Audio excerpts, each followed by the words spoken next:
The twins' offer hung in the air between them, innocent, impossible, and somehow exactly what Sarah needed to hear after 6 months of drowning in silence. She looked up from her tear-stained napkin to find 2 identical pairs of earnest blue eyes watching her from across the cafe patio. Behind them stood a man with the same eyes, his expression a mixture of embarrassment and something else she couldn't quite name. If you're enjoying this story, please hit that like button and subscribe to our channel for more heartfelt content that reminds us all of the unexpected connections that can change our lives. Sarah had chosen this corner table specifically to be alone with her grief. Today would have been her 20th anniversary, if Mark hadn't died last year. The twins couldn't have known this, of course. They were just children, maybe 7 or 8, with matching freckles scattered across their noses like constellations. "I'm so sorry," the man said, placing gentle hands on his daughter's shoulders. "Girls, we don't say things like that to strangers." "But Daddy," said the twin on the left, her pigtails bouncing as she turned to look up at him, "you always say we should help people who are sad." The other twin nodded vigorously. "And you help Mrs. Peterson when she's sad about Mr. Peterson being in heaven." Sarah found herself smiling through her tears. "It's okay," she said, her voice cracking slightly. "That's actually the nicest thing anyone has said to me in a long time." The man's face softened. "I'm Jack," he said. "And these little matchmakers are Emma and Olivia." "I'm Sarah," she replied, surprising herself by adding, "Would you like to join me?" That chance encounter at Riverside Cafe changed everything, though none of them realized it at the time. Jack had been raising the twins alone since his wife walked out when they were just 3, declaring that motherhood had been a mistake. He'd built his life around his daughters, learning to braid hair and bake birthday cakes, attending tea parties and soccer games with equal enthusiasm. Dating had seemed impossible, unnecessary even. The girls were his world. Sarah had been a high school English teacher before Mark's sudden heart attack. Afterward, she took an indefinite leave of absence, unable to face classrooms full of teenagers when simply getting out of bed each morning required all her strength. The anniversary lunch had been her first real venture back into the world. As Jack and the twins settled at her table that day, something shifted in the universe. Emma and Olivia immediately bombarded Sarah with questions. Did she like chocolate ice cream? Could she braid hair? Did she know how to catch frogs? While Jack apologized repeatedly between sips of coffee. "They don't usually attach themselves to people like this," he explained, watching with amazement as Olivia showed Sarah her collection of colorful rocks from her pocket. "I don't mind," Sarah said, and realized with surprise that she meant it. "I taught, middle school. I'm used to kids." "Taught?" Jack asked. Sarah hesitated, then decided on honesty. "My husband died last year. Today would have been our anniversary. I haven't been able to go back to work yet." Jack's expression didn't fill with the usual pity she'd come to expect. Instead, he nodded with understanding. "Grief doesn't follow a schedule," he said simply. Emma looked up from her drawing. "Our mommy left us," she announced matter-of-factly. "But we have the best daddy in the world instead." "Emma," Jack warned gently. "It's true." Olivia chimed in. "And we're okay sharing him sometimes." Sarah laughed, really laughed, for the first time in months. They exchanged phone numbers before parting ways, with Jack offering to call if Sarah wanted to join them at the park sometime. Sarah expected it to be one of those polite gestures that never materialized into anything real. But 3 days later, her phone rang. "The girls won't stop asking about you," Jack said, sounding both amused and slightly desperate. "They're putting on a puppet show this weekend and have decided you absolutely must attend." No pressure, of course. Sarah found herself saying yes. The puppet show was a chaotic retelling of Cinderella where the princess decided she didn't need a prince after all and instead opened a bakery with her mouse friends. Sarah applauded until her hands hurt, touched by the twins' creativity and Jack's obvious pride. Afterward, they walked to a nearby ice cream shop, the girls skipping ahead while Sarah and Jack fell into easy conversation. "They're amazing," Sarah said, watching Emma help her sister wipe ice cream from her chin. "You've done an incredible job with them." Jack shrugged, but she could see the pride in his eyes. "They make it easy to be a good parent. Most days, anyway." "Not all days." He laughed. "Let's just say there was an incident involving permanent markers and my living room wall last month that tested my patience." Sarah smiled. "I bet you handled it well." "I may have hidden in the bathroom for 5 minutes first," he admitted. Their friendship grew naturally over the following weeks. Sarah joined them for movie nights and helped the girls with their summer reading. Jack fixed the leaky faucet in her kitchen that had been dripping for months. They talked about everything and nothing: favorite books, childhood memories, the challenges of raising twins, the process of grief. Sarah began to feel alive again, as though she'd been underwater for months and was finally coming up for air.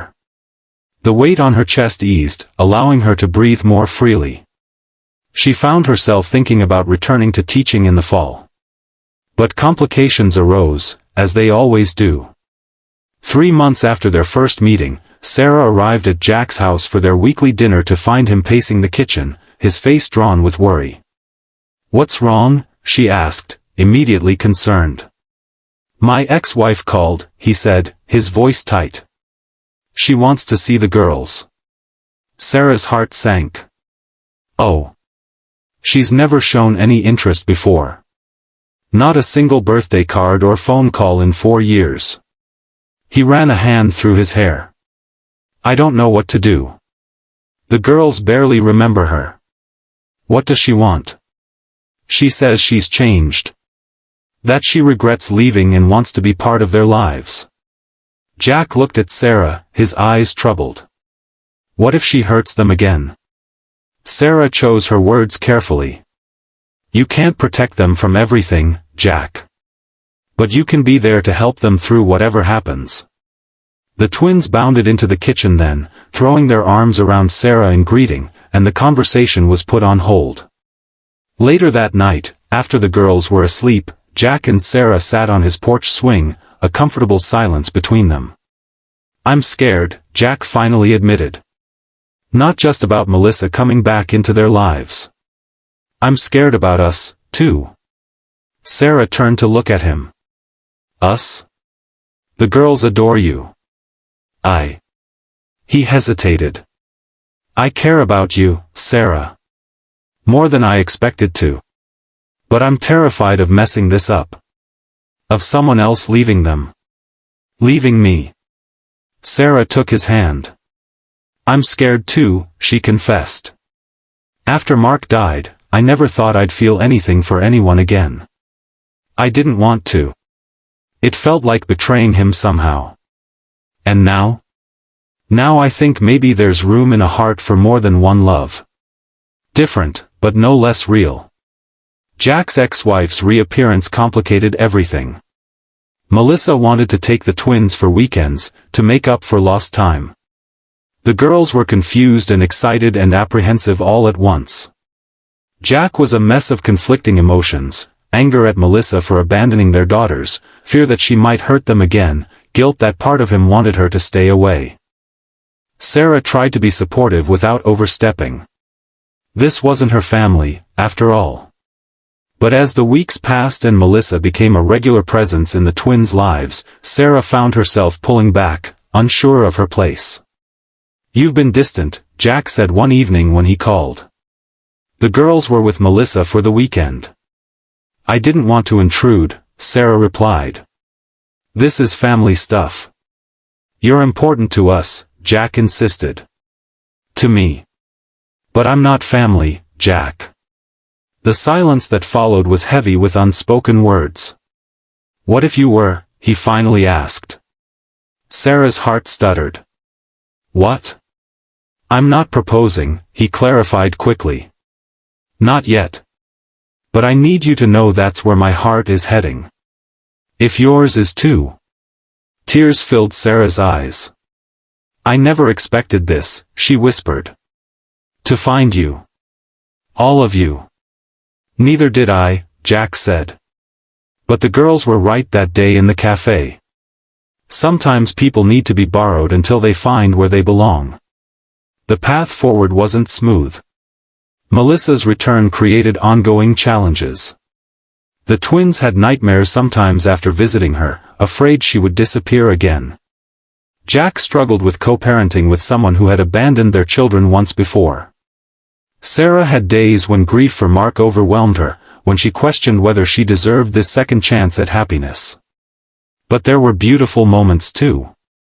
Emma and Olivia performing a special dance they choreographed for Sarah's birthday. Jack and Sarah's first real date, a picnic by the river where they'd met. The four of them building a blanket fort during a thunderstorm, reading stories by flashlight until the twins fell asleep between them. 6 months after their first meeting, Sarah returned to teaching. The twins proudly told everyone that their borrowed mom was the best teacher in the whole school, even though they weren't in her class. Jack surprised her with flowers on her first day back. I'm proud of you, he said simply. A year after that cafe encounter, Jack took Sarah back to the same table where they'd met. The twins were with them, dressed in matching blue dresses they'd picked out themselves. We have something to ask you, Emma announced importantly. Olivia nodded, her expression serious. It's very, very important. Jack knelt beside the table, taking Sarah's hand. We talked about this as a family, he said. And we all agree. Agree on what? Sarah asked, her heart racing. We don't want you to be borrowed anymore, Emma declared. We want you to be permanent, Olivia added. Jack pulled out a small velvet box. Sarah, he said, his voice thick with emotion, will you marry me? Will you be part of our family officially? Sarah looked at the three faces watching her expectantly, Jack's nervous smile, Emma's hopeful eyes, Olivia bouncing slightly in anticipation, and felt her heart expand with love for this family that had found her when she was lost. Yes, she whispered, tears streaming down her face. Yes to all of you. The twins cheered, drawing smiles from nearby patrons. Jack slipped the ring onto Sarah's finger with trembling hands before pulling her into a kiss. See? Emma said to her sister. I told you borrowing works. 2 years after that first meeting, Sarah stood in the small garden behind their new home, watching as Jack chased the twins through the sprinkler. Her hand rested on her slightly rounded belly, where their newest family member was growing.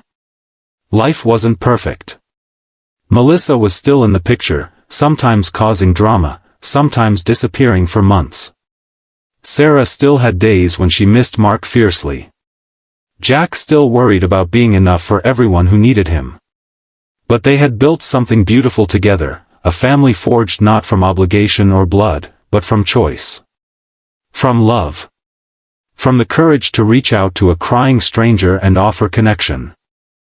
As the sun began to set, casting golden light across their little yard, Sarah thought about how a single moment of kindness from 2 little girls had changed everything. How grief and joy could exist in the same heart. How family could be found in the most unexpected places. Jack caught her eye across the yard and smiled, that special smile that was just for her. The twins ran to her, their wet arms wrapping around her waist as they talked excitedly to her belly. This is what happiness feels like, Sarah realized. Not the absence of pain or challenges, but the presence of love strong enough to weather them. Sometimes the most profound healing comes from the most unexpected sources, like 2 little girls who saw someone crying and offered the only solution their young hearts could imagine, to share what had healed their own broken hearts, their father's love. Asterisk if this story touched your heart, please don't forget to like this video and subscribe to our channel. Your support helps us continue sharing stories that remind us all of the power of connection and second chances. Leave a comment below sharing a time when an unexpected encounter changed your life. We'd love to hear your stories too, asterisk.